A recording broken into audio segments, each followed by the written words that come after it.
வணக்கம். செல்வகுமாரின் அதிகாலை வானிலை ஆய்வறிக்கை. அதிகாரப்பூர்வ வானிலை அறிக்கைக்கு இந்திய வானிலை ஆராய்ச்சித்துறை அறிக்கையை பார்க்கவும். 2026 ஜூன் 28 ஞாயிற்றுக்கிழமை அதிகாலை நிலவர வானிலை பதிவு.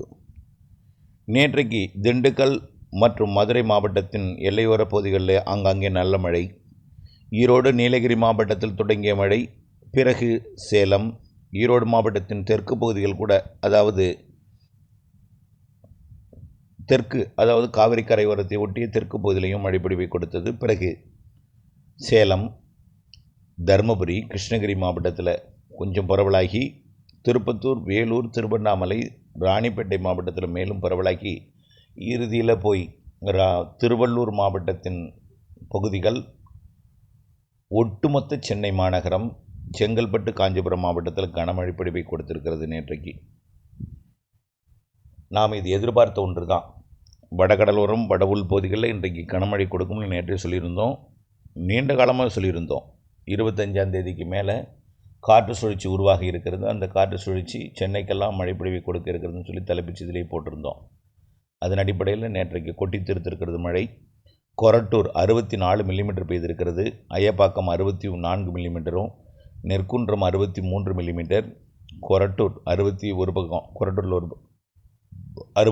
மில்லிமீட்டர், வளசரவாக்கம் 61, மேலும் பார்த்தீங்கன்னா அண்ணா நகர் 50, இன்னும் பல இடங்களில் 54 கூட பெய்திருக்கு. அண்ணா நகரில் மடிப்பாக்கம் 37 மில்லிமீட்டர், 38, மணலி 38, கொளத்தூர் 37, சைதாப்பேட்டை 35 மில்லிமீட்டரில், திருவொற்றியூர் 35, அம்பத்தூர் 34, எண்ணூர் 29, மேலும் மௌலிவாக்கம் 30, அமைந்தகரை 30 மில்லிமீட்டர், விம்கோ நகர் 30 மில்லிமீட்டர், மணலி ஒரு பக்கம் 24 மில்லிமீட்டர், தண்டையார்பேட்டை 23 மில்லிமீட்டர், நுங்கம்பாக்கம், இதெல்லாம் மழைமானி, அதிகாரப்பூர்வ மழைமானி. இதை விட கூடுதல் மழைப்பொழிவும் பொழிந்திருக்கு.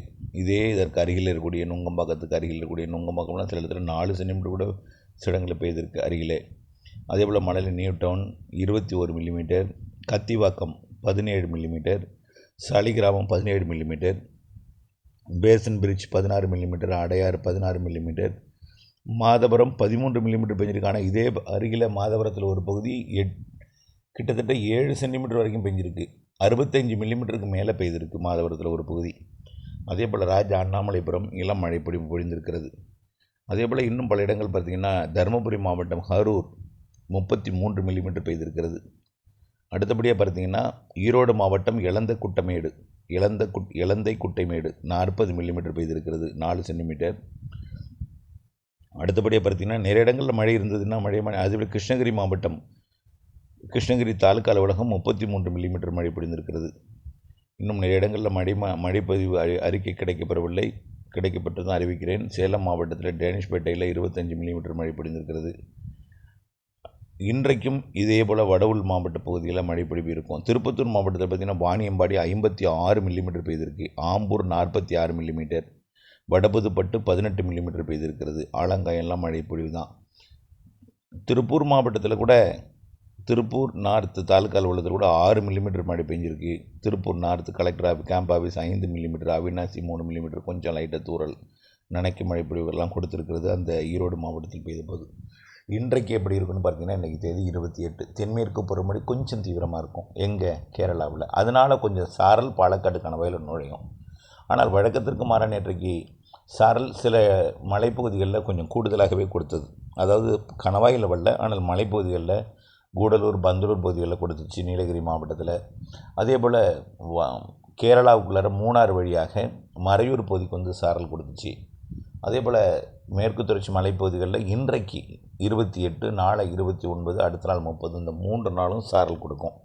இந்த சாரல் இருக்கக்கூடிய ஈரப்பதம் தான் வெப்பத்தால் லேசாக்கி மேலெழுந்து கடலோரம் கிழக்கு காற்றை சந்திப்பு, அதாவது தெற்கு காற்று, டெல்டாவில் நுழைகிற தெற்கு காற்று அப்படியே சென்னை உள்ளிட்ட வடகடலோரத்துக்கு போகும்போது கடலில் இறங்காமல் தேக்கி தடுத்து வடகடலோரத்தில் இன்றைக்கும் மழை உண்டு.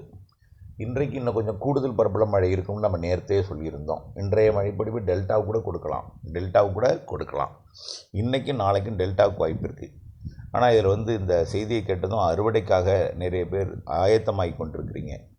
டெல்டா மாவட்டங்களில் திங்கட்கிழமை அறுவடை செய்யலாமா அப்படின்னு கூட அதாவது அதுக்கான ஒரு ஆலோசனை கேட்டு பெற்றீர்கள் நிறைய பேர். ஆனால் மழைப்பொழிவு இருக்கும், பரவலாக பெய்யாது, ஒதுக்கிட்டு போகும். புரியுதுங்களா? நீங்கள் நல்ல ஒரு நிம்மதியான ஒரு அறுவடை செய்யணும்னா நீங்கள் திங்கட்கிழமைக்கு மேலே செவ்வாய்க்கிழமையிலேருந்து பண்ணுங்கள். செவ்வாய்க்கிழமையிலேருந்து டெல்டாவில் அறுவடை பண்ணலாம். இன்றைக்கும் நாளைக்கும் கொஞ்சம் டெல்டாவிற்கு மழைக்கு வாய்ப்பு இருக்குது. புதன்கிழமையிலேருந்து நல்லாவே ஃப்ரீயாக இருக்கும்.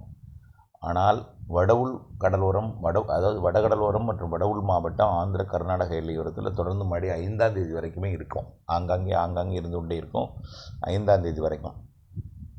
5ஆம் தேதி வரைக்கும் கொஞ்சம் கொஞ்சமாக படிப்படியாக குறையும். 30ஆம் தேதிக்கு மேலே கொஞ்சம் கொஞ்சம் குறையும், ஆங்காங்கே இருந்துகிட்டே இருக்கும்.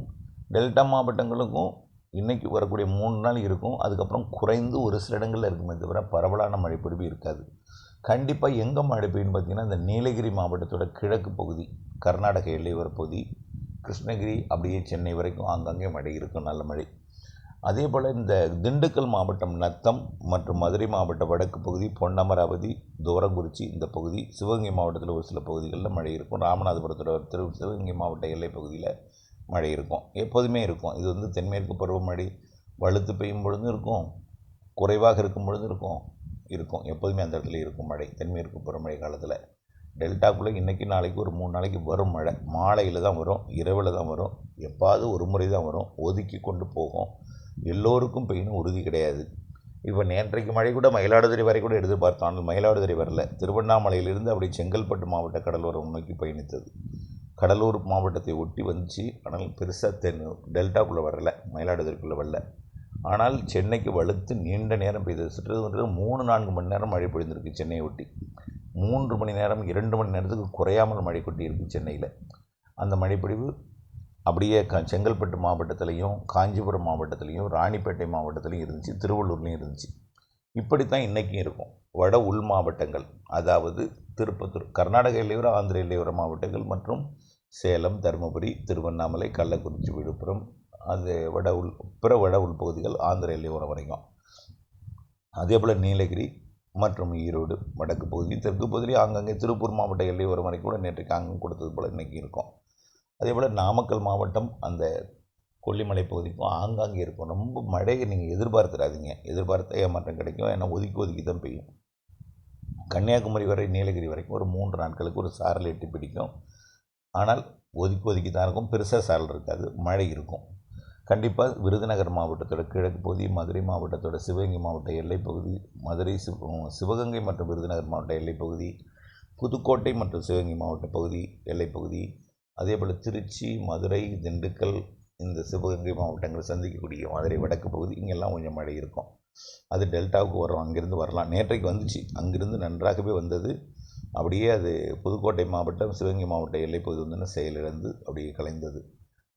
ஆனால் இறுதி வரை வந்து நல்ல மழைப்பொழிவை கொடுத்தது சென்னைக்கு. இதே போல் தான் ஒரு 3 நாளைக்கு இருக்குது ஆங்காங்கே.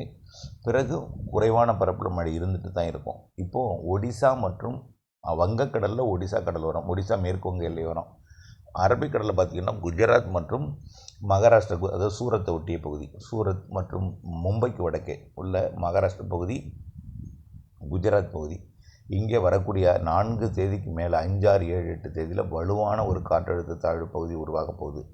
இது 2 பக்கம் மழைப்பொழிவை கொடுத்து டெல்லி வரைக்கும் மழைப்பொழிவை கொடுக்கும். இந்த சிஸ்டம் வந்து பருவமழையை முன்னெடுத்து செல்லும். அந்த முன்னெடுத்து செல்லக்கூடிய பருவமழை தான் அந்த ஜூலை 15 தேதி வரைக்கும் நன்றாக முன்னேறி அந்த பருவமழையை பாகிஸ்தான் எல்லையோரம் வரைக்கும் எப்போதும் வழக்கமாக கொடுத்த பிறகு தான் காற்று திசை திரும்பும். அதுக்கப்புறம் தான் மழைப்பொழிவு தீவிரமடையும் கேரளா, கர்நாடகாவில் எல்லாம். புரியுதுங்களா? ஆக ஜூலை 18லேருந்து வலுப்பெறும் மழை. நம்ம ஏற்கனவே சொல்லியிருக்கிறோம். 28, 29, 30 அப்புறம் அப்படியே சீராக இருக்கும். 10ஆம் தேதி வரைக்கும் கொஞ்சம் இருந்துகிட்ருக்கும். ஆனால் வெப்பச்சலன இடிமழை பொழிவும் ஆங்காங்கே உள்ளே இருக்கும். அது தொடர்பாக அப்டேட்ஸில் நீங்கள் இணைந்திருக்கணும். தென்மேற்கு பருவமழை குஜராத் மற்றும் மகாராஷ்டிராவில் தீவிரமடைய போகிறது. குஜராத் மாநிலத்தில், அதாவது சூரத் உள்ளிட்ட பகுதிகளில்.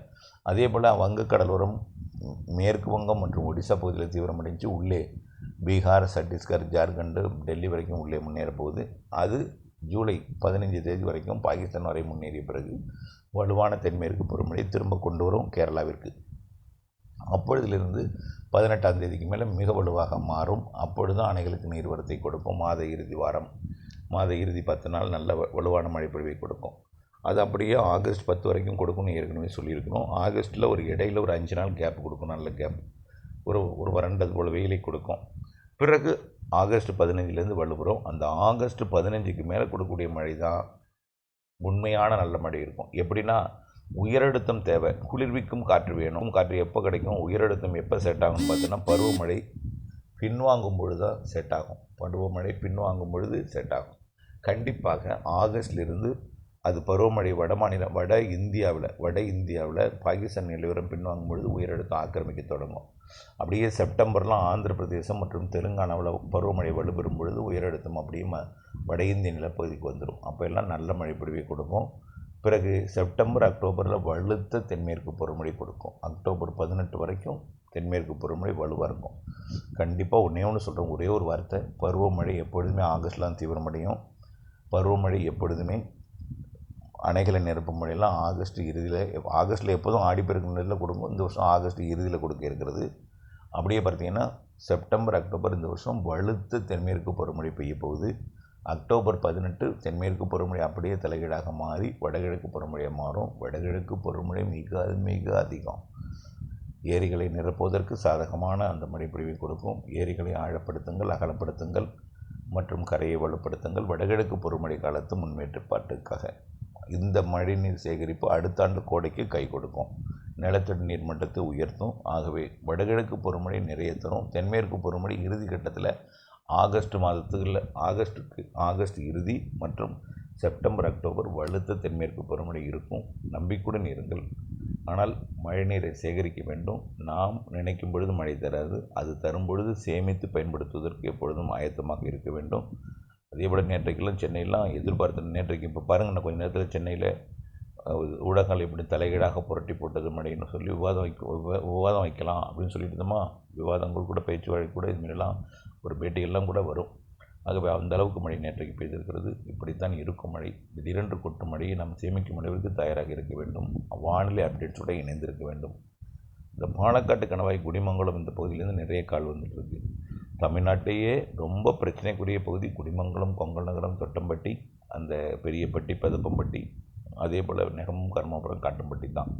அங்கே மழைப்பொழிவு வந்து தென்மேற்கு பருவமழை சாரலாக நம்ம எதிர்பார்த்தோம். இன்றைக்கி நாளைக்கு 3 நாளைக்கு கொஞ்சம் குளிர்ச்சியான ஒரு சாரல் வரலாம். குளிர்ச்சியான சீதோஷணம் மட்டுமே இருக்கும். ஆனால் நேற்றைக்கு வெப்பம் அதிகமாக இருந்துச்சு.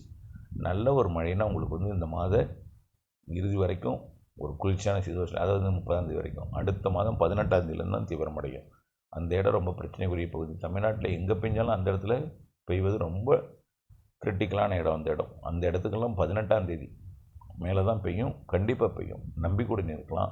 தென்னை விவசாயிகளை தயவுசெய்து கவலைப்படாதீங்க. ஏலக்காய் சாகுபடி விவசாயிகளை தயவுசெய்து கவலைப்படாதீங்க. மழை இருக்குது என்ற நம்பிக்கையுடன் இருங்க. தென்மேற்கு பருவமழை பிந்திய மழை தான். ஆகஸ்ட்டில் தான் அணைகளை நிரப்போம். ஆகஸ்ட் இறுதியில் தான் இந்த வருடம் நிரப்போம். செப்டம்பர் அக்டோபர் நிறைய மழை இருக்குன்னு சொல்லிகிட்டே இருக்கேன். இணைந்திருங்கள் அப்டேட்ஸோட. நன்றி.